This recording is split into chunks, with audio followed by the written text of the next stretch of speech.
Баршаңызға сәлем. Бүгін сіздермен бірге өте дәмді керемет крем жасайтын боламыз.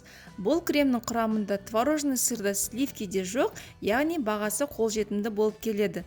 Видеоның соңына дейін менімен бірге болыңыздар. Ол үшін бөлме температурасында тұрған сары майдың үстіне сахарный пудраны алып біріктіреміз, кейіннен миксердің көмегімен ағарғанша араластырамыз. Енді творогтың үстіне сгущенкамызды құйып, блендермен езіп аламыз. Яғни мұнда творогтың түйіршіктері езіліп кетуі қажет. Мінекей мұндай масса шықты.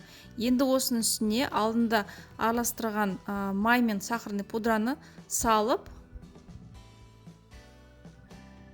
екі массаны жақсылап тұрып біріктіреміз. Міндетті түрде лопатканың көмегімен араластырыңыздар. Енді осы массамызды, дайын кремімізді, яғни кішірек ыдысқа салып, бетін пищевой пленкамен жауып, холодильникке 7-8 сағатқа қойып қоямыз.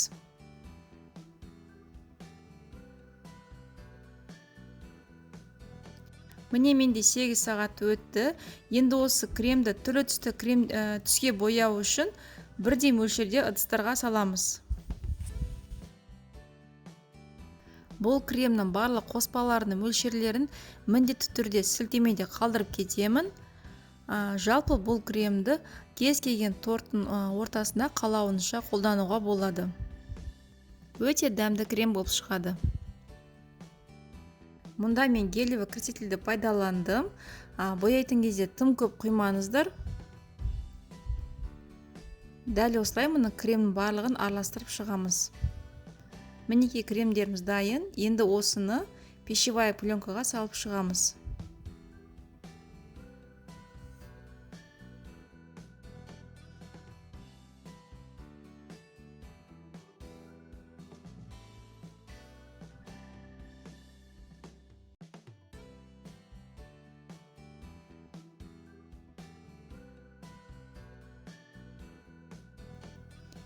Енді осы пищевая пленкамызды ораймыз.